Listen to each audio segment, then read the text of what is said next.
Santoli. For the last 6 sessions. So clearly we're trying to sort something out.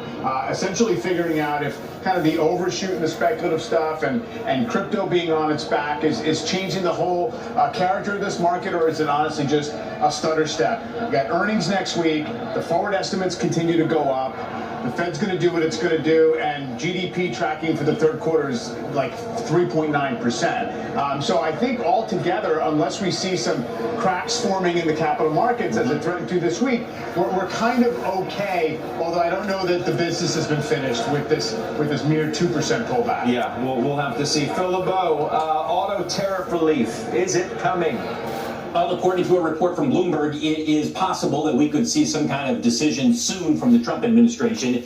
And we've heard about this for some time with the automakers publicly lobbying the Trump administration to make some changes. We're not going to go into all the minutiae here, but it impacts imported auto parts used in domestic vehicles built in the United States. It's a tax offset. It may be extended from where it was initially put in place. This will help domestic production costs, actually ease them a little bit. That's why you saw shares of the domestic automakers moving a little bit higher today, because this is certainly welcome news for them. One other thing when it comes to auto, Scott, we're now in that 1 week zone where everybody says, when does Tesla report?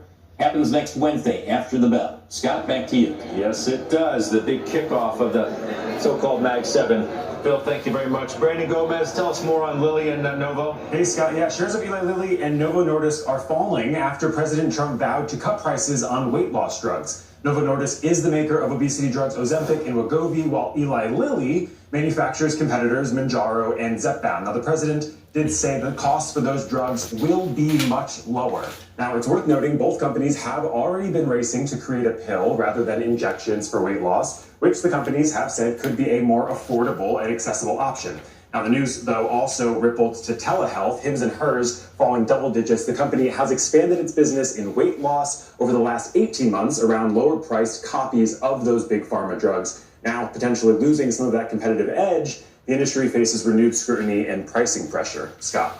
All right, Brandon, thank you. Brandon Gomez, we're approaching 2 minutes left as we bring Mike Santoli back in. So you get starting the Mag 7, right? Sure. Tesla's going to kick it off. That doesn't really give you much in terms of the AI trade. Not a lot, yeah. But it does remind us of what's coming pretty soon, which maybe can offset some of the jitters around the credit issues. Yeah, because this quarter it's still supposed to be very heavy Mag 7 driven earnings growth. Not exclusively. Non-Mag 7 are supposed to be up 6 or 7% year over year, but more like 15, 16%. Stay up on top of the Mag 7. And news. of course, we know they usually blow Stock out the market numbers. 7. So Santori yeah, it is Electric. important.